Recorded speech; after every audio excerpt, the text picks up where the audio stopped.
राहुल गांधी का प्रोग्राम था और परमिशन नहीं मिला है। आज अपने प्रेस कॉन्फ्रेंस में भी ये जिक्र किया, तो आपको क्या लगता है कि क्या प्रोग्राम आगे होगा?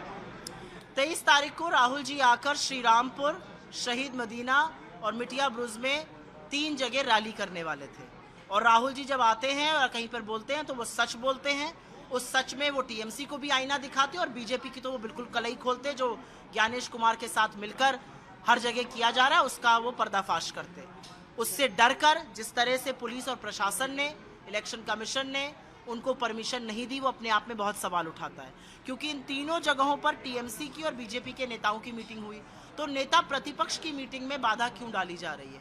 नेता प्रतिपक्ष की मीटिंग में रोड़ा क्यों अटकाया जा रहा है? सवाल इस बात पर पूछा जाएगा। सवाल इस बात पर पूछा जाएगा कि राहुल जी तो सच बोलते हैं, सच सुनने में इतनी दिक्कत क्यों है? आज बंगाल जब चुनाव के मुहाने पर आया है तो बीजेपी यहाँ पर आकर वैमनस्य फैला रही है।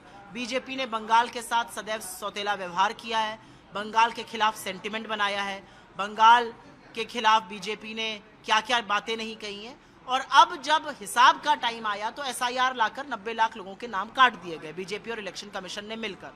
लेकिन क्या दोष से तृणमूल की सरकार बच सकती है? तृणमूल की सरकार में हेल्थ और एजुकेशन पर बहुत व्यवस्था चरमरा गई है। 8 लाख करोड़ का लोन है बंगाल पर।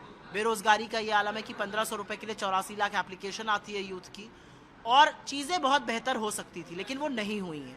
तो उस पर भी तृणमूल की सरकार से सवाल पूछा जाएगा। और कांग्रेस एक alternate model of governance, Congress साफ सुथरा शांति का मॉडल प्रेजेंट करना चाहती है।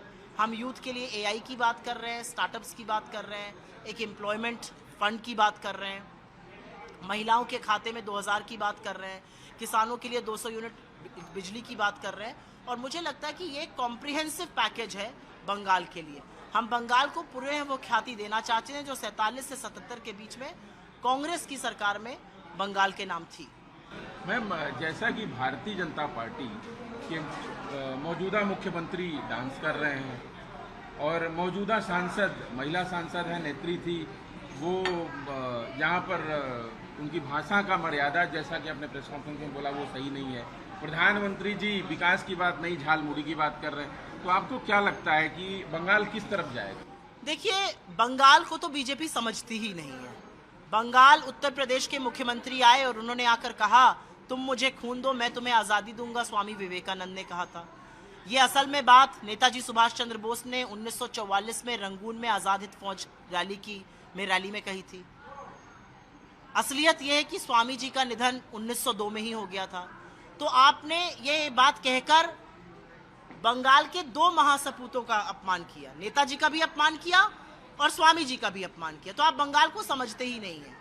एक महिला नेत्री है बीजेपी की, नई सांसद बनी है, पहली बार शायद प्रचार में भेजी गई हैं, ज़्यादा जोश में थी। वो यहाँ की महिला मुख्यमंत्री को तू तड़ाक करके बात कर रही हैं। आपके कितने भी मतभेद हो सकते हैं लेकिन राजनीति में शालीनता, मर्यादा और गरिमा तो रखनी ही चाहिए। आपसे उम्र में बड़ी हैं, हमारे भी बहुत राजनीतिक मतभेद हैं, हम तो तू तड़ाका करके किसी से बात नहीं कर रहे। हमारी मोदी जी से घोर मतभेद है, हम मोदी जी ही कहते हैं, और वो बिल्कुल अपनी भाषा की मर्यादा लांघ कर, सीमा लांघ कर ऐसी बात कर रही हैं। और तीसरी बात आपने कही कि प्रधानमंत्री जो है वो बंगाल आकर झालमुड़ी खा रहे हैं। आप बंगाल के जो 2 लाख करोड़ रुपए पर कुंडली मार के बैठे हुए हैं वही दे देते, झालमुड़ी का आपको ड्रामा नहीं करना पड़ता। 4-4, 5-5 कैमरों के साथ जाकर झालमुड़ी आप खा रहे हैं। असलियत यह है कि यहीं से 1-1.5 घंटे की दूरी पर मणिपुर है, जहां पर हिंसा भड़की हुई है, 3 साल से ज्यादा हो गया, आज फिर से भड़की हुई है। 2 बच्चों की बम ब्लास्ट में हत्या कर दी गई और प्रधानमंत्री झालमुड़ी खाता हुआ घूम रहा है। और जो सवाल पूछने वाला मीडिया था वो उनके झालमुड़ी वीडियो के कितने सोशल मीडिया व्यूज आए वो दिखा रहा है। क्या बात करी जाए इस पर? धन्यवाद। नमस्कार, प्रेस क्लब